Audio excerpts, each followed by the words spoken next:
The key felt heavier than it should have in my hand. 4 months. I'd been gone 4 months, staying with my sister in Atlanta, because I couldn't bear to be in the lake house alone. Couldn't bear to see Carl's reading chair empty, his coffee mug still in the cabinet, his handwriting on the grocery list stuck to the refrigerator. But I was back now. Ready or not, I turned the key and pushed open the door to the house. Carl and I had spent 5 years renovating the retirement dream we'd finally finished 8 years ago. The house where we'd had 5.5 good years together before his heart gave out on a Tuesday morning while he was fixing the dock. The door swung open, and I froze. Music was playing, something current, something I didn't recognize. The smell of cooking, garlic, and onions drifted from the kitchen, and there were voices. Multiples voix. Laughter. Someone was in my house. I'm Wanda Bishop, 62 years old, and I just walked into what should have been my empty lake house to find it very much occupied. If you're watching this, subscribe and let me know where you're watching from, because what I'm about to tell you isn't a simple story about squatters or theft. It's about what happens when grief makes you abandon the things you love, about the space you leave behind when you run from pain, and about learning that sometimes the people who fill that space aren't villains, just desperate in their own way. But I didn't know any of that yet. All I knew was that strangers were in my home. I walked through the entryway, my suitcase still in my hand, and stopped dead in the living room doorway. My son Terry sat on the couch. Our couch, the one Carl and I had picked out together at a furniture store in Charlotte 6 years ago. Beside him sat his wife Jada, her feet tucked under her like she lived here. Across from them, on chairs I'd never seen before, sat 2 people I didn't recognize, older, maybe my age.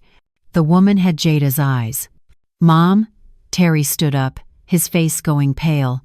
"What are you doing here?" The question hit me like a slap. What was I doing here? In my own house? "I live here," I said slowly. "What are you doing here?" Jada stood up too, and I saw something flash across her face. Not guilt exactly. Something harder. "Wanda, we weren't expecting you." Clearly. The older man stood, extending his hand in a gesture that felt absurdly formal given the circumstances. "I'm Robert Martinez, Jada's father. This is my wife, Linda." I didn't take his hand. Instead, I looked around my living room, really looked, and felt my stomach drop. The photographs were gone. All of them. The wall where Carl and I had hung 35 years of memories. Our wedding photo, pictures of Terry growing up. The photo of Carl and me standing in front of this house the day we'd finally finished the renovations, all of it was bare. In their place hung generic artwork, the kind you'd find at Home Goods. "Where are my pictures?" My voice came out quieter than I intended. Jada and Terry exchanged a look. "Mom, we put them away. We thought it might be easier for you, when you came back, not having to see Dad everywhere." I set my suitcase down carefully, afraid if I moved too quickly I might shatter. "You put them away." "We were trying to help," Jada said, her voice defensive. "You left 4 months ago, Wanda. You didn't say when you were coming back. You barely returned our calls. What were we supposed to think?" "You were supposed to think this is my house, and I'd come home when I was ready. Terry had to come by every week to check on the place," Jada continued. "Making sure pipes didn't freeze, that the roof wasn't leaking, that nobody broke in. It was a lot of driving back and forth from Charlotte." Charlotte. They lived an hour away. Close enough to check on things. Not close enough to move in. "So you moved in?" I asked. "All of you?" "We've been staying here for 6 weeks, Terry said. "Mom, the house was just sitting empty. You were in Atlanta with no plans to come back." "I never said I wasn't coming back." "You never said you were." Linda spoke up for the first time, her voice gentle in a way that made me irrationally angry. "Wanda, Terry has been so worried about you. We all have. Grief is hard. We thought maybe having family here, taking care of the house, making it feel lived in again, that might help." I walked past them into the kitchen, Carl's kitchen. The kitchen where he'd made breakfast every Sunday, where we'd stood together doing dishes and planning our days, where I'd found him that morning collapsed on the floor, already gone. The kitchen had been redecorated. New curtains, yellow and bright, nothing like the blue ones I'd chosen. The refrigerator was covered with magnets and photos of people I'd never met, Jada's family and friends. The counter where Carl's coffee maker had sat for 8 years was bare, replaced by some modern espresso machine I didn't recognize. "Where's Carl's coffee maker?" "It was broken," Jada said from behind me. "We replaced it." "It wasn't broken. I used it the morning before I left." "Well, it stopped working after you left. We got you a new one, a better one." I opened the cabinet where Carl's favorite mug used to sit. The one that said "World's Okayest Electrician," that I'd bought him as a joke 10 years ago. It wasn't there. None of his mugs were there. Just a matching set of white ceramic ones I'd never seen. "Where are the mugs?" Silence. "Jada thought we should donate some of the old kitchen stuff," Terry said quietly.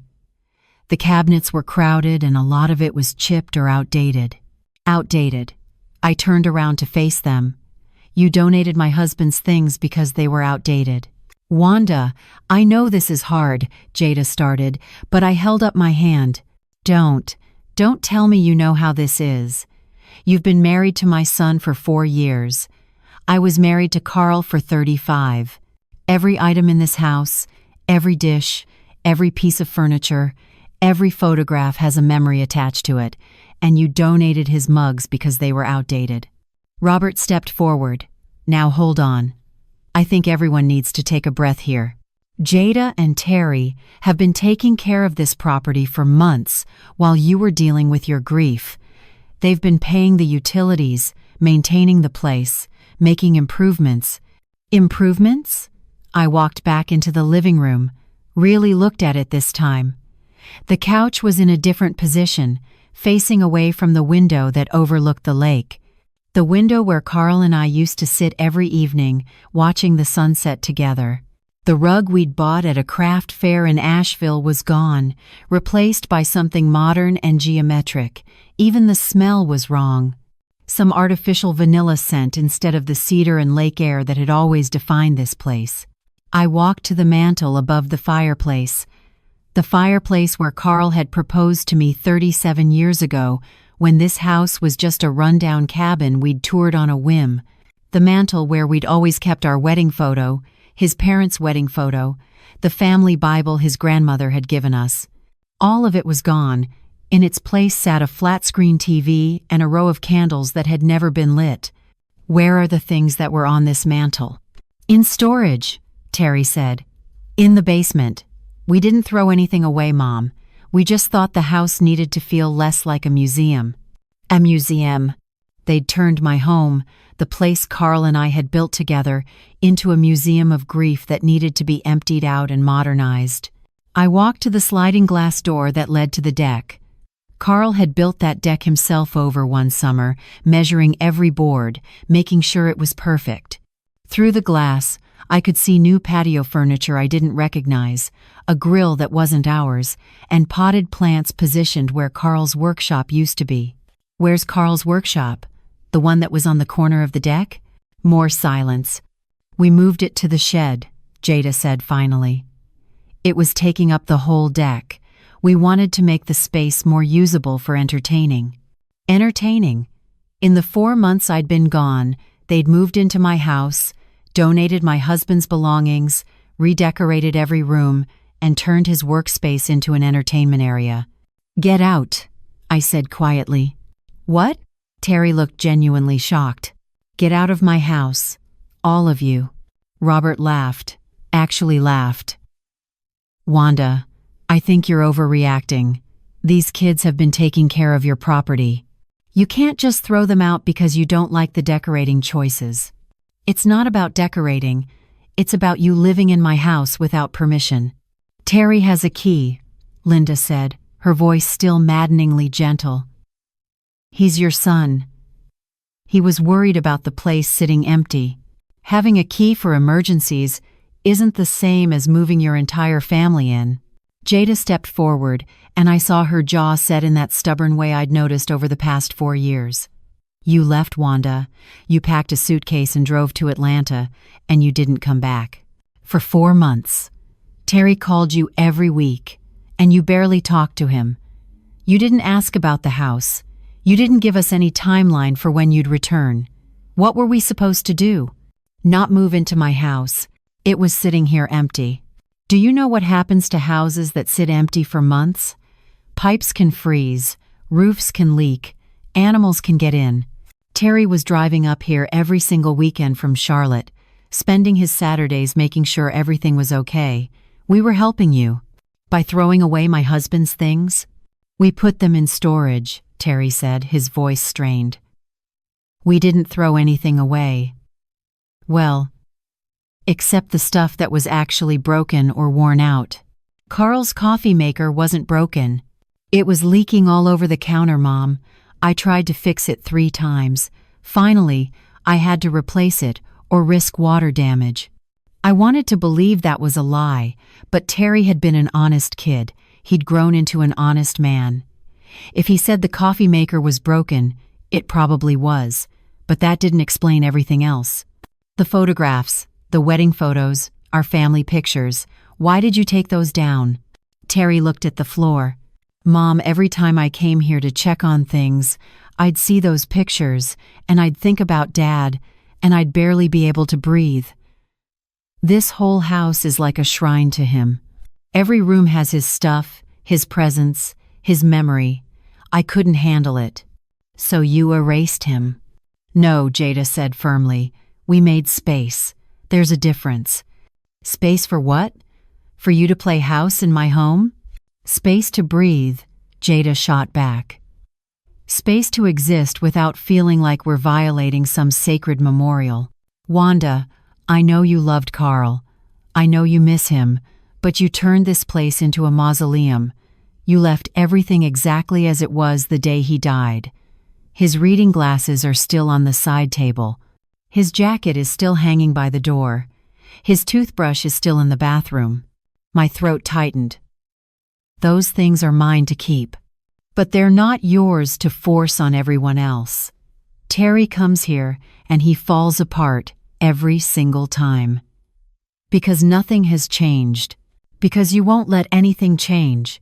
My husband died 2.5 years ago. I'm allowed to keep his things. You're allowed, Jada agreed. But at some point, keeping becomes hoarding. At some point, memory becomes prison. The words stung because there was truth in them I didn't want to acknowledge. I had left everything exactly as Carl had left it. I'd kept his jacket by the door even though it would never keep him warm again. I'd kept his coffee mug even though his lips would never touch it. I'd kept his workshop exactly as he'd left it, tools hanging in the precise positions he'd arranged them.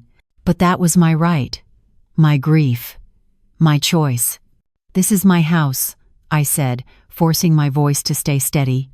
I don't care if you think it's a museum or a shrine or a prison. It's mine. Carl and I bought this place 13 years ago when it was falling apart. We spent 5 years fixing it up. Every room has our work in it, our choices, our dreams. And now I come back to find you've rewritten all of that. We were trying to help you move forward, Linda said. I didn't ask for your help. You didn't ask for anything, Robert said, his patience clearly wearing thin. You disappeared. Your son was left worrying about you, about this house, about whether you were ever coming back. Jada and Terry made reasonable decisions about maintaining a property that was sitting vacant. They made decisions about my property without asking me. Because you wouldn't talk to us, Terry said, his voice rising. Every time I called, you'd stay on the phone for 5 minutes and then say you had to go. You wouldn't tell me how you were doing. You wouldn't tell me when you were coming back. You just checked out, Mom, of everything, of the house, of me. The accusation hung in the air. And it was true. I had checked out. After Carl died, I'd barely been able to function. The first year was a blur of grief and doctor's appointments and trying to remember to eat. The second year was emptier, quieter, lonelier. And then 4 months ago, When my sister called and invited me to stay with her in Atlanta, I'd packed a bag and left without really thinking about when I'd return. I'd run away from my grief. And in my absence, my son and his wife had moved in. Terry, I'm sorry I wasn't there for you. I'm sorry I couldn't be the mother you needed while I was drowning in my own pain. But that doesn't give you the right to take over my house. We weren't taking over. We were taking care of it. By moving in, by bringing her parents, by redecorating every room and erasing your father. We didn't erase him, Jada said. We just made it possible to be here without feeling like we were suffocating under the weight of his ghost. I looked at my daughter-in-law. Really looked at her for the first time since I'd walked in. She wasn't being cruel, she was being honest, and underneath her defensiveness, I could see exhaustion. The kind that came from trying to live up to impossible standards. You never liked this house, I said quietly. Did you? Jada's eyes flickered. I never said that. You didn't have to. Every time we invited you here, you had an excuse. Too busy, too tired. Other plans. The only time you came was when Terry insisted. Because being here felt like an audition I was always failing. What do you mean audition? I asked, though part of me already knew the answer. Jada glanced at Terry, who looked away. Every surface had a story. Every object had history. Carl built this. Carl fixed that. Carl chose those tiles. Carl planned this layout. I couldn't touch anything without feeling like I was violating some sacred space. And you, Wanda, you watched me like you were waiting for me to do something wrong. Waiting for me to not measure up to the standards you and Carl set. That's not true, isn't it? Remember the first Thanksgiving Terry brought me here? I offered to help with dinner, and you told me you had a system. Your system. The one you and Carl had perfected over 30 years. I sat in the living room for 3 hours while you cooked, feeling like a guest in what was supposed to become my family's home. I remembered that Thanksgiving, 4 years ago, before they were even engaged. I'd been nervous about Terry's new girlfriend, wanted everything to be perfect. Wanted to show her what kind of family we were. I hadn't realized I'd been showing her. She didn't belong in it. Or the time I suggested we paint the bedroom, Jada continued. You know, the one with the wallpaper from 1987? You said Carl had hung that wallpaper himself, and you couldn't imagine covering it up. Like his choice from decades ago was more important than creating a space Terry and I might want to stay in. You don't even stay here, I said. You live in Charlotte. Because we were never welcome to make this ours. It was always Carl and Wanda's house. We were just visitors who had to admire everything and touch nothing. Terry finally spoke up. Mom, you know I love Dad. You know I miss him every day. But Jada's right. This house became impossible to be in after he died. You froze everything in time. And I get it. I understand you were grieving, but it's been 2.5 years. 2.5 years. They said it like that was a long time, like there was an expiration date on missing someone. Your father and I were married for 35 years. We built a life together. We built this house together. I'm sorry if preserving that makes you uncomfortable, but I'm not ready to pack him away and pretend he never existed. Nobody's asking you to pretend he never existed, Terry said. We're asking you to live again, to make space for the people who are still here. I am living. I'm back, aren't I? Are you? Or are you just returning to the mausoleum to make sure we didn't disturb anything? The question hit harder than I expected, because I didn't know the answer. I'd come back from Atlanta because my sister gently suggested that 4 months was long enough, that I needed to face my life, my house, my memories, but I hadn't come back with a plan, just an obligation. Robert cleared his throat. Look, it's clear there's been a misunderstanding here. Why don't we all sit down and talk about this like adults? Wanda, you own this house. Nobody's disputing that. But Terry and Jada have been maintaining it, paying utilities, making repairs. Surely we can come to some arrangement. Arrangement?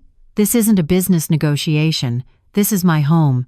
A home you abandoned for 4 months, Linda said, and though her voice was still soft, there was steel underneath. I'm sorry, Wanda. I know you're grieving.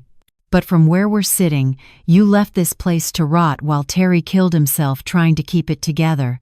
Jada and I came to help because our daughter was exhausted from watching her husband break himself, taking care of a house his mother didn't want anymore. I never said I didn't want it. You didn't have to say it. You left. The accusation stung because it was accurate.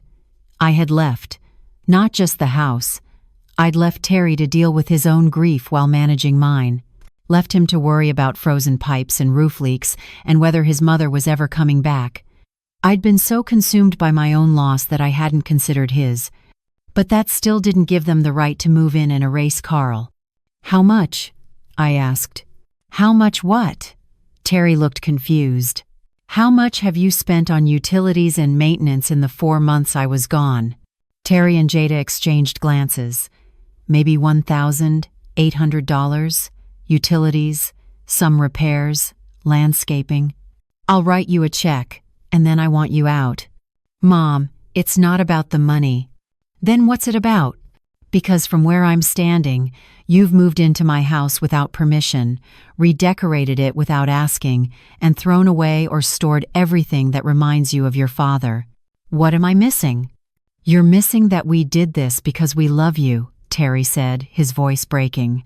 Because coming here and seeing everything exactly as Dad left it was killing me. Because watching you disappear into grief was killing me. Because I thought if we could just make this place feel less like a tomb, maybe you'd want to come home. Maybe we could all heal instead of just existing in this shrine to the past. His words hung in the air. And I saw for the first time how much pain my son had been carrying. Not just grief for his father, but worry for me, fear that I'd never come back. Desperation to do something, anything, to make the unbearable bearable. But his pain didn't erase mine. His need to move forward didn't obligate me to stop looking back. I understand you were trying to help, I said carefully, but you can't heal someone by destroying the things they love.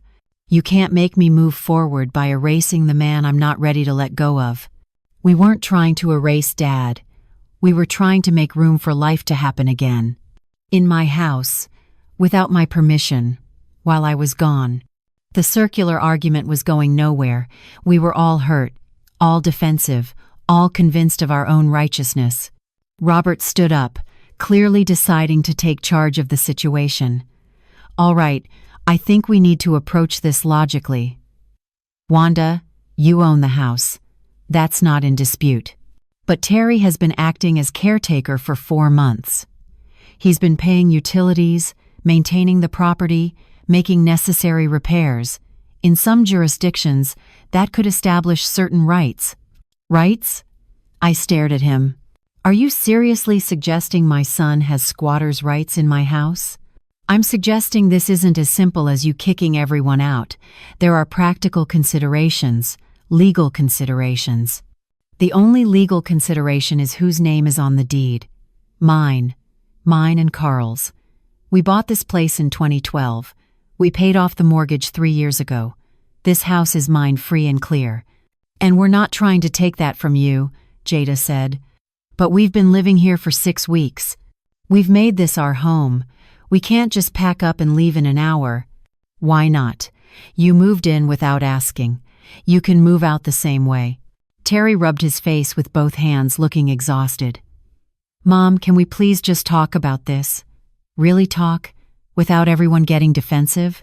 I'm not being defensive. I'm being clear. This is my house. I know it's your house, but it's also the only place I have left that connects me to Dad. And you made it so painful to be here that I had to change things just to breathe. So change your own house. You and Jada have a perfectly good apartment in Charlotte. Had, Jada corrected quietly. We gave up our apartment 6 weeks ago when we moved here. The information hit me like cold water. You what? Our lease was up. We'd been talking about maybe moving closer to the lake anyway. When you'd been gone for 2 months and wouldn't give us any timeline for coming back, We decided to make the move. Terry could work remotely. I could find something local. This house was sitting empty. It made sense. It made sense to move into my house without asking. We tried asking, Terry said. Remember when I called and said we were thinking about spending more time at the lake? You said, "That's nice, honey," and changed the subject. Remember when I asked if you minded if we stayed here for a while to take care of things?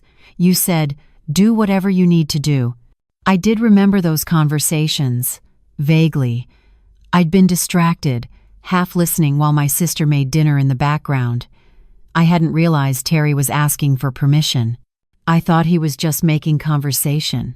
Do whatever you need to do isn't the same as move in and redecorate, I said, but my voice lacked conviction. What were we supposed to think, Wanda? Linda asked. You were gone. You weren't coming back. You'd given vague permission for Terry to handle things. From our perspective, you'd essentially abandoned the property. I didn't abandon anything. I was grieving. For 4 months. Without telling anyone when or if you'd return. Without maintaining the property yourself. Without paying the utilities or insurance or property taxes. Wait, what about property taxes? Terry looked uncomfortable. They were due in January. You didn't pay them. I paid them so the county wouldn't put a lien on the house. How much? 2,400 美元. Combined with utilities and maintenance, they'd spent over $4,000 keeping my house functional while I was gone. Money I should have been paying. Responsibilities I should have been handling. I'll pay you back, I said. All of it. But that still doesn't give you the right to live here. We're not trying to steal your house, Mom. We're trying to help you keep it. Do you have any idea what this place looks like when nobody's here? I came up in November, and there were mice in the kitchen. In December, the toilet in the guest bathroom had been running for who knows how long. In January, we had that cold snap, and I spent 6 hours here making sure the pipes didn't freeze. This house needs someone living in it. Taking care of it. Then I'll live in it. Like I planned to do when I came home. Will you, though? Jada asked. Or will you last 2 weeks surrounded by Carl's ghost before you run back to Atlanta? Because that's what happened before. You couldn't handle being here. You left. And we picked up the pieces. I wasn't running away. I was processing my grief with my family.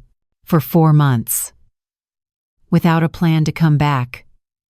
Mom, I love you. But you checked out.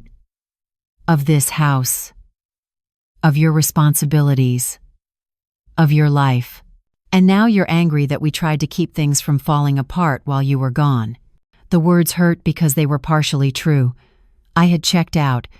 I'd gone to Atlanta telling myself it would be for a few weeks. Then a few weeks became a month. Then a month became 2. Then my sister and I settled into a comfortable routine where I didn't have to face my empty house or my empty life or my overwhelming grief. But I'd always planned to come back. Eventually. When I was ready. I just hadn't known when that would be. I'm back now, I said. That's what matters. Is it? Robert asked. Because from what I'm seeing, you're not back to live here. You're back to make sure we didn't change anything. You're back to preserve the museum. But are you actually ready to live in this house alone? To face your grief instead of running from it? That's not your business. It became my business when my daughter and son-in-law spent 6 weeks of their lives trying to maintain your property and make it livable again. Nobody asked them to do that. You did, Linda said gently. When you left. When you stopped answering calls. When you made it clear you couldn't handle being here. They stepped in because somebody had to. Terry stood up, walked to the window that overlooked the lake.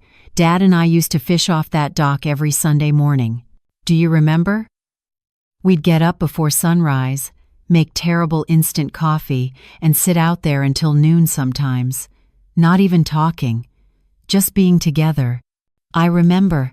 After he died, I couldn't go near that dock. I'd come here to check on things, and I couldn't even look at it. Because all I could see was him. All I could feel was the fact that he'd never be there again. Terry turned to face me. This whole house is like that for me, Mom. Every corner has Dad in it. And I miss him so much it physically hurts. But I can't live in a museum to his memory. I need to be able to be here without falling apart. So you erased him, I said, but the accusation had less force now. You packed away every reminder because you couldn't handle seeing his things. No, Mom. I put away the things that made this place feel like a shrine. Dad's reading glasses sitting on the table like he just took them off. His jacket on the hook like he's about to come back from a walk. His coffee mug in the cabinet waiting for a morning that's never coming. Those aren't memories. They're wounds that never heal. I sat down slowly on the couch, the one Carl and I had picked out together, the one that was now facing the wrong direction. Those things comfort me. They're killing you, Terry said. You left because you couldn't stand being surrounded by them anymore. You just won't admit it. Maybe he was right. Maybe I had run from the constant reminders. But I'd also been planning to come back and face them.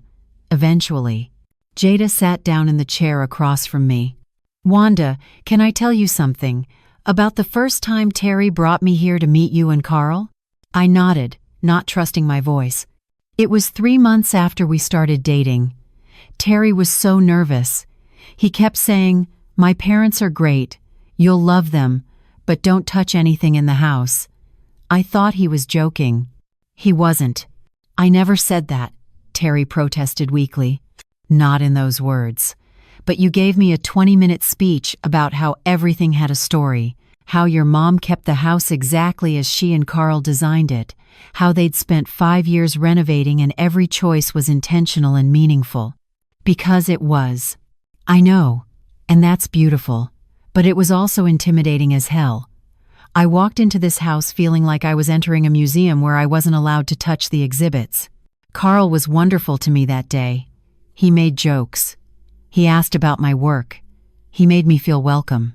But Wanda, you watched me like I was going to break something precious. I thought back to that weekend. I'd been nervous too. Terry hadn't brought anyone home in years. I'd wanted to make a good impression. Wanted Jada to see what kind of family she might be joining. I hadn't realized I was making her feel like an outsider. I was trying to make you comfortable. You were trying to show me everything you and Carl had built, which is understandable, but it also sent a message. That this house was about the past, about the life you two had created. And there wasn't room for anyone else's vision or choices or changes. That's not fair. This was our retirement home. Carl and I worked our whole lives to afford this place. We poured 5 years into making it exactly what we wanted. And it's beautiful. It really is. But Wanda, Carl's been gone for 2.5 years. At some point, this house has to be about the people who are still living, not just the one who died. Robert cleared his throat. I think what Jada's trying to say is that she's never felt like this place could be hers, that she was always a guest in someone else's story. Because it wasn't her story, it was ours, mine and Carl's. But it could have been a family story, Linda said, if you'd let it. If you'd made space for Terry and Jada to add their own touches, their own memories. Instead, everything had to stay exactly as Carl left it. Not everything, just the important things. Everything was important to you, Terry said quietly. That's the problem. The coffee maker was important. The mugs were important. The position of the furniture was important. The wallpaper was important. Nothing could change because change meant forgetting Dad, and I couldn't live like that anymore. I looked at my son, really looked at him. He'd lost weight. There were shadows under his eyes. He looked older than 32, worn down by something more than just grief. Terry, I never meant to make you feel like you couldn't be here, but you did. Every time I visited, I felt like I was walking on eggshells, trying not to move anything, trying not to suggest changes, trying not to live too loudly in a house that had become a memorial. So you took it over while I was gone, made all the changes you'd been wanting to make. We made it livable, Jada corrected. We didn't gut the place, we just made space to breathe. Put away some of the more painful reminders. Updated things that needed updating anyway, without asking me. You wouldn't have said yes. You know you wouldn't have. If we'd called and said, "Can we paint the bedroom and put away Carl's reading glasses and replace the coffee maker?" you would have said no. You would have listed all the reasons why everything had to stay exactly as it was. She was right. I would have. I had. Every time Terry suggested even minor changes, I'd shut him down with stories about why things were the way they were, why Carl had chosen that paint color, why we'd positioned that furniture in that exact spot, why change was disrespectful to the memory of what we'd built. I wasn't trying to shut you out, I said. I was trying to hold on to the only thing I had left of your father. But Dad isn't in the coffee maker, Mom. He isn't in the reading glasses or the jacket or the position of the couch. Those are just things. Dad is in the memories, in the stories, in the way he taught me to fish and fix electrical problems and treat people with respect.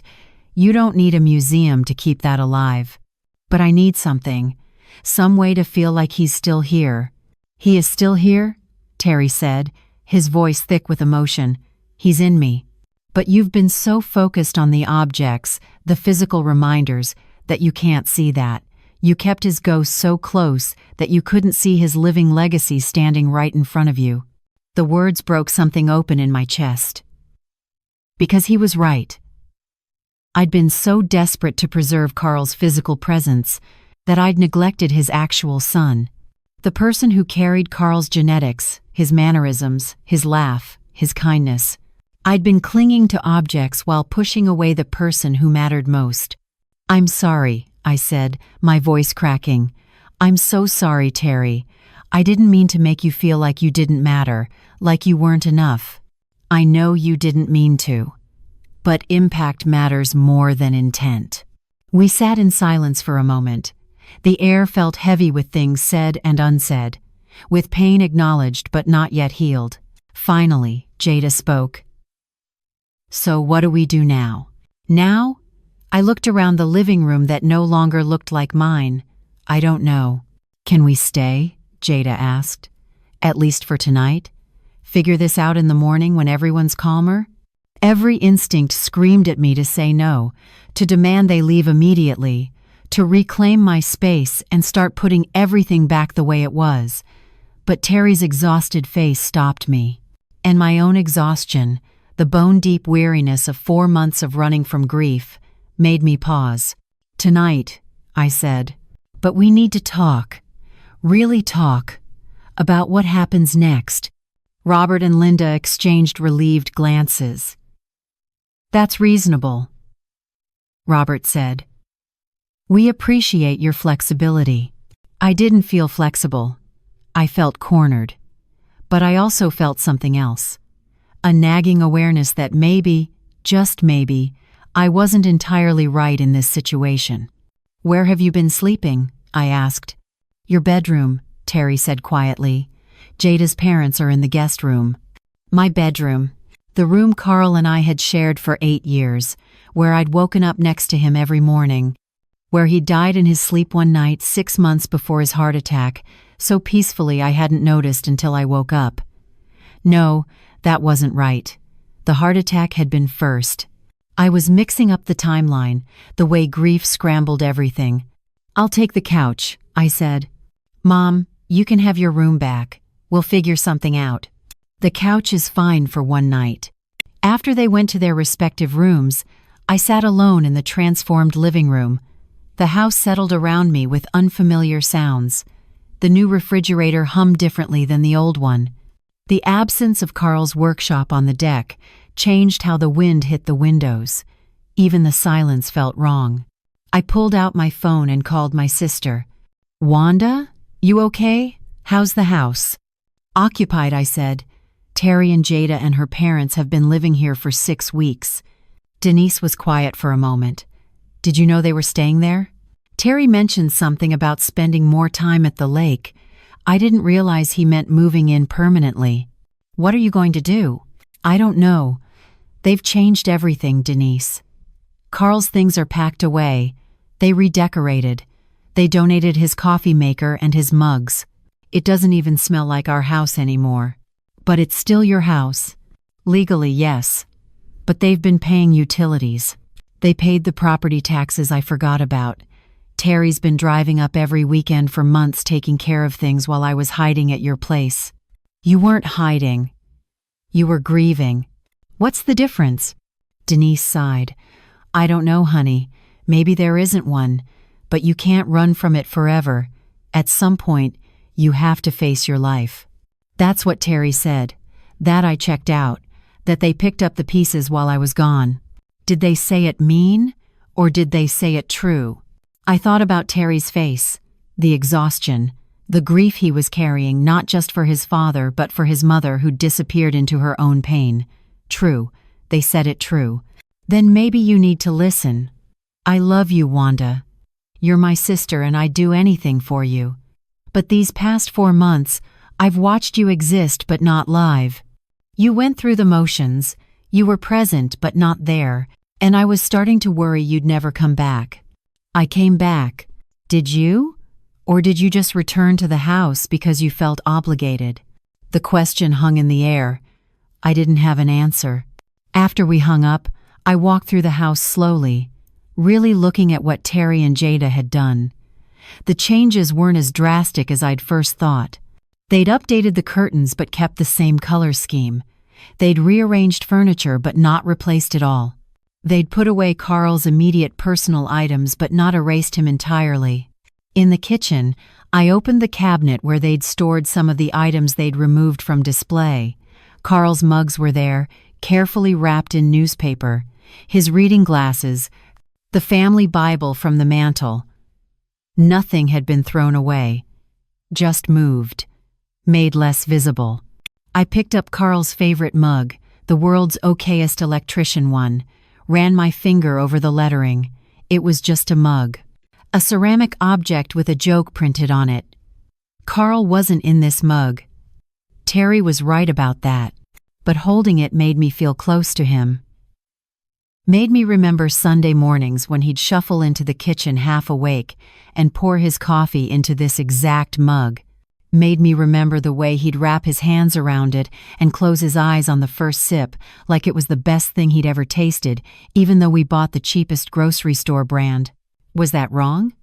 Was it unhealthy to want to keep these tangible connections to the man I'd loved for 35 years? I didn't know anymore. In the basement, I found more boxes, carefully labeled in Jada's neat handwriting, living room photos, mantle items, Carl's workshop supplies. Everything was organized, preserved, accessible, not destroyed, just stored. They really had been trying to make the space livable while protecting the things that mattered. It wasn't malicious. It was survival, Terry's survival in a house that had become too painful to inhabit as it was. I sat on the basement steps holding Carl's mug and cried. For him, for me, for Terry, for the impossible situation we were all trapped in, for the fact that grief made everyone selfish in their own way. I needed the house to stay the same. Terry needed it to change. Both needs were valid. Both couldn't be met. Around 2 a.m., I heard footsteps on the floor above me, then Terry's voice calling softly, "Mom, you down there?" "Yeah." He came down the stairs, saw me sitting there with the mug, and his face crumpled. "I'm sorry. I'm so sorry we moved your things. You didn't throw them away." I couldn't. Even when Jada said maybe we should just donate everything, start fresh, I couldn't do it. Because they're not just things. They're Dad. They're our family. I just couldn't have them all out where I'd see them every day and fall apart. I know. Terry sat beside me on the step. I miss him so much, Mom, every single day. But I don't know how to miss him and still live. And being in this house the way you kept it, it was like being told I had to choose. Miss him or move forward. I couldn't do both. I've been making you choose, haven't I? Not on purpose. But yeah. We sat in the basement surrounded by boxes of Carl's life, our life, and I felt something shift. Not acceptance exactly, but recognition. That my grief wasn't the only grief. That my needs weren't the only needs. That love looked different for different people. "Tell me about it," I said. "Tell me what it was like for you after your dad died." Terry leaned back against the wall, still holding one of the wrapped mugs. The first few months were a blur. I took time off work, but I didn't know what to do with myself. I'd come here to help you sort through things, and you'd just sit in his chair staring at the lake. You wouldn't eat unless I made you. Wouldn't talk, except to tell stories about Dad. I don't remember much from that time. I know. You were in shock. We both were. But then you started to come out of it a little. Started functioning again. Went back to work at the hospital. And I thought, okay, we're going to be okay. But then you retired 6 months later and you just stopped. Stopped living. This house became your entire world, and Dad's ghost was the only resident. I didn't know what else to do. The hospital reminded me of him every time I walked in. We'd worked so many years for retirement, to have time together at this house. And then he was gone and I had all this time and nobody to spend it with. You had me. I know. But Terry, you had your own life. Your wife. Your job. I couldn't put all my grief on you. So you put it on this house instead. Turned it into a museum where nothing could change because change meant accepting he was really gone. I nodded slowly. Your father and I, we planned everything so carefully. We saved for years to buy this place. Spent 5 years renovating it exactly how we wanted. We were going to have 20 good years here. Travel a little, but always come back here. Watch grandchildren play on that deck someday. Grow old together watching the sunset over the lake. But that didn't happen. No. I got 5.5 years with him here. And then nothing. Just this house full of plans that would never happen. And memories that hurt to touch. Terry was quiet for a moment. Did you know Jada and I were trying to have a baby? The question surprised me. No, I didn't know that. We've been trying for 2 years. She's had 2 miscarriages. The second one was 3 months ago, right before we started staying here more often. Guilt washed over me. My daughter-in-law had been going through something devastating, and I'd been so wrapped up in my own grief, I hadn't even known. Terry, I'm so sorry. I had no idea. How would you? You never asked about our lives. Every conversation was about Dad, about the house, about the past. That's not fair, isn't it? Mom, when's the last time you asked me about my work? About my marriage? About anything that wasn't related to Dad or this house? I tried to remember, couldn't. Every conversation over the past 2 years had been me talking about Carl, about what I missed, about what I couldn't handle. I'd been so consumed by my loss that I'd failed to see my son was still alive and needed a mother. After the second miscarriage, Jada fell apart, Terry continued. She couldn't be in our apartment. Everything reminded her of the baby we'd lost, so I brought her here. And being here, in this house full of death and grief, made her worse. She'd look at Dad's things and say, "Everyone leaves. Everything dies. Why are we even trying?" I didn't know she felt that way. Because you weren't here. You'd already left for Atlanta by then. And I was stuck between a wife who was drowning and a mother who'd checked out and a house that felt like a tomb. So yeah, we started changing things. We painted the bedroom a color Jada picked. We put away the pictures that reminded us of everything we'd lost. We tried to make this place feel less like a memorial and more like somewhere we could heal. I set Carl's mug down carefully. "I'm sorry. I'm so sorry you were going through all of that alone." I wasn't alone. I had Jada. And her parents came to help when things got really bad. But I didn't have you. You were physically gone and emotionally gone, and I just had to figure it out. Did it help? Changing the house? Terry considered the question. A little. Jada could breathe better here when it didn't feel like we were living in someone else's shrine. We started talking about maybe trying again for a baby. About maybe building a life that included this house but wasn't haunted by it. And then you came back, and the first thing you said was get out, because you'd taken over my house without permission. We were trying to save it, to save you, to save ourselves. Maybe we went about it wrong. Maybe we should have been more direct about what we were doing. But Mom, you have to understand. We were all drowning. And this house was either going to be an anchor that pulled us under or a life raft we could all cling to. We chose life raft. I understood what he was saying, could even see the logic. But understanding didn't erase the violation I felt walking into my home and finding it transformed. Didn't erase the hurt of seeing Carl's things packed away like they didn't matter. What do you want from me, Terry? Do you want me to say it's okay that you moved in and changed everything? That I'm fine with Carl's coffee maker being thrown away and his workshop moved to the shed? I want you to see that we weren't trying to hurt you. We were trying to survive. All of us. In the only way we knew how. By erasing my husband. By making space to breathe. There's a difference.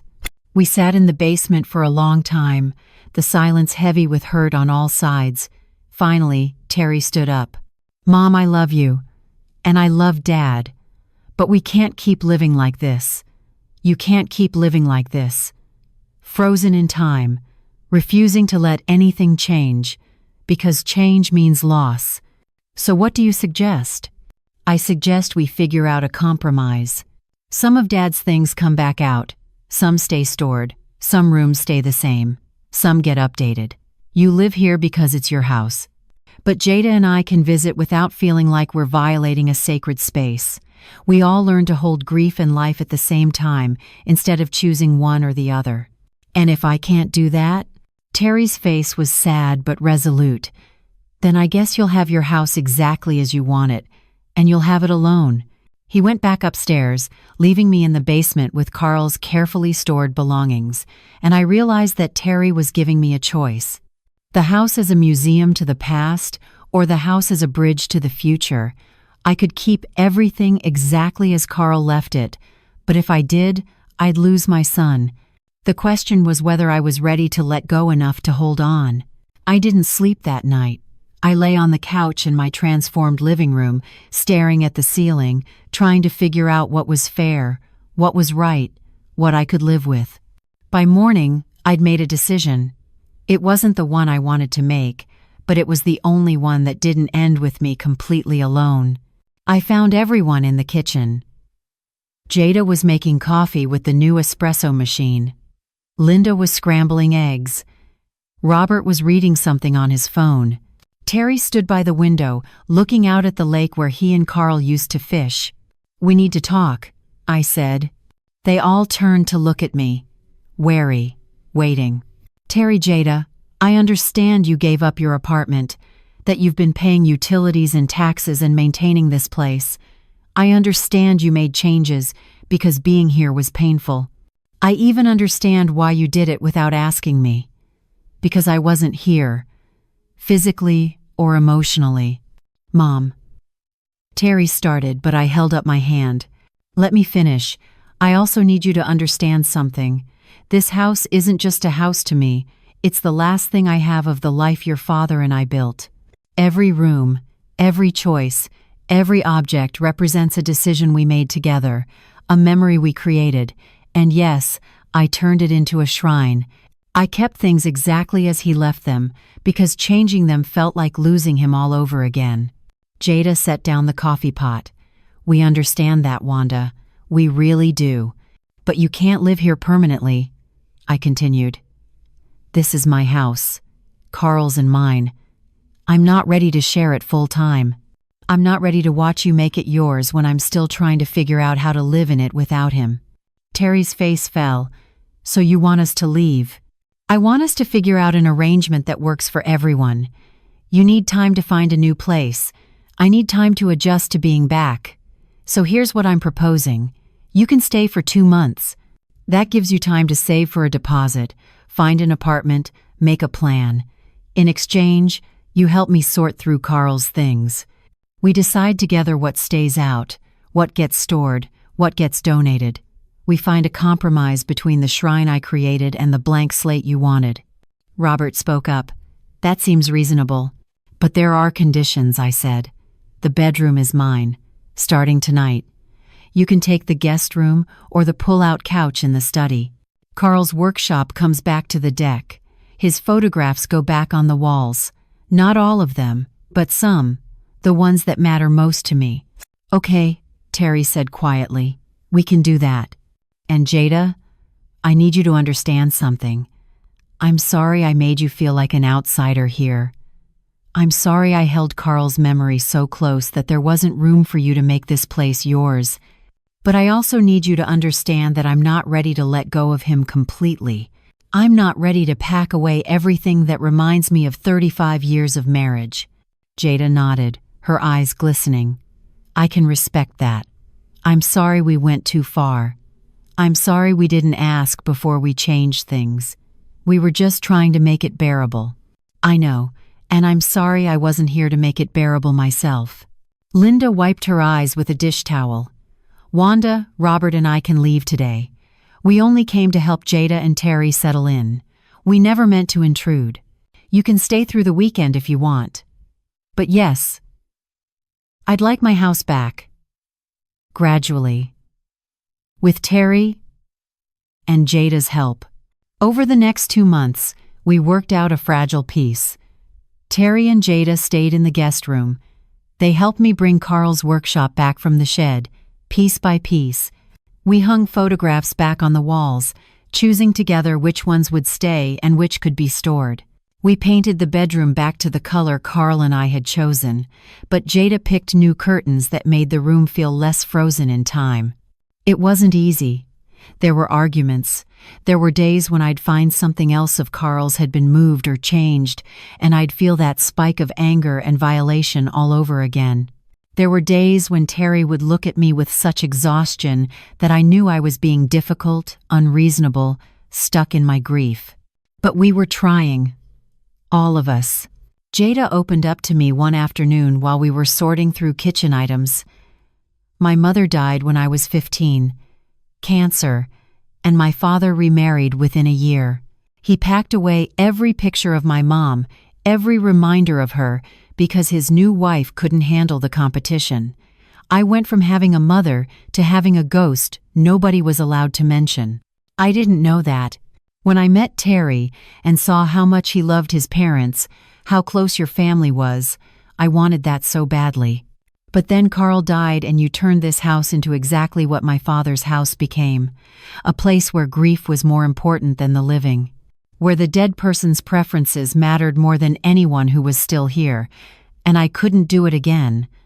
I couldn't watch Terry disappear into the same grief that consumed you. So you tried to erase Carl. I tried to make space for life. Maybe I went too far. But Wanda, you went too far too. Keeping his toothbrush in the bathroom 2 years after he died? That's not honoring his memory. That's refusing to accept reality. She was right. We'd both been extreme, both responding to our own trauma in ways that hurt the people around us. By the time 2 months were up, Terry and Jada had found a small house to rent 20 minutes away. Not far, but not living in my space. They'd saved enough for a deposit by not paying rent to me, which I'd insisted on. They'd helped me create a version of the lake house that honored Carl without being a museum to him. The day they moved out, I stood in the driveway watching them load boxes into a U-Haul. The house felt quieter already, emptier, but also mine again. "You okay, Mom?" Terry asked, carrying out the last box. "I will be. Are you okay?"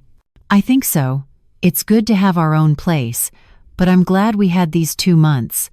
I'm glad we talked. Really talked." "Me too." Jada came out carrying a small plant I recognized from the kitchen windowsill. "Wanda, thank you for compromising. I know it wasn't easy." "Nothing about this has been easy. Can we come visit? In a few weeks?" Not to stay, just for dinner? I'd like that. After they left, I walked through the house.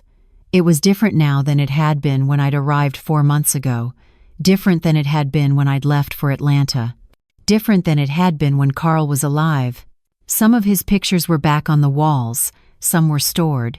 His workshop was on the deck again, but reorganized in a way that made it functional rather than frozen. His favorite coffee mug was in the cabinet, but so were new mugs Jada had bought. The house was a blend of past and present, memory and life, grief and hope. It wasn't perfect, but it was livable. I made coffee in the new espresso machine, took it out to the deck, sat in Carl's old workshop chair and looked at the lake. "I'm trying," I said out loud to him, to the memory of him, to the ghost I'd been clutching too tightly. "I'm trying to figure out how to live without you. It's harder than I thought it would be, but I'm trying." The lake was quiet. The house was quiet. But for the first time in 2.5 years, the quiet didn't feel quite so heavy. 6 months later, I was standing in Carl's workshop on the deck, organizing his tools when Terry called. "Hey Mom, Jada and I were thinking about coming by this weekend. Maybe doing some fishing off the dock, like old times?" "I'd like that. And Mom, we have some news. We wanted to tell you in person." I knew from his voice, could hear the cautious hope, the fear of jinxing it. She's pregnant. 12 weeks. We didn't want to say anything earlier because, last time. But the doctor says everything looks good. I sat down in Carl's chair, the tools forgotten. "Terry, that's wonderful. I'm so happy for you both." "Thanks, Mom. We're terrified, but also excited." After we hung up, I looked around the deck, at the workshop that was no longer exactly as Carl left it but still recognizably his, at the lake where he'd taught Terry to fish, at the house we'd built together that was slowly becoming mine alone. A grandchild. Carl would have been so excited, would have started building a crib in this workshop, measuring and sanding and making it perfect the way he did everything. But Carl wasn't here. And the baby would never know the grandfather who would have loved them completely, would only know stories I told and pictures I showed, would grow up visiting this house without any memory of the man who'd built so much of it. That loss would never stop hurting. Terry and Jada came that weekend. We fished off the dock, caught nothing, didn't care.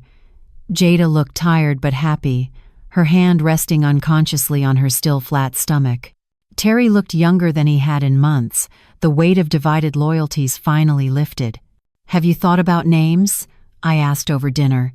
"If it's a boy," Terry said, glancing at Jada, "we were thinking Carl, as a middle name." Carl was complicated, but he was a good man and a good father. "I'd like our son to carry that." I had to look away, blinking back tears. He would have loved that. "And if it's a girl," Jada added, "we were thinking Wanda, also as a middle name. Because these past 6 months, watching you try to let go and hold on at the same time, learn to compromise even when it hurt, that took courage. That's something we want to teach our daughter." Later that night, after they'd gone home, I sat on the deck looking at the lake in the darkness. The house behind me was quiet, still too empty, still full of memories that hurt to touch, but also, finally, beginning to feel like a place where I could live instead of just exist. I'd lost Carl. That loss would never stop echoing through my life, and I'd nearly lost Terry too, through my inability to let go of the past. That loss would have been my fault. The house wasn't a shrine anymore, but it wasn't a blank slate either. It was something in between, a place that honored what was while making room for what could be.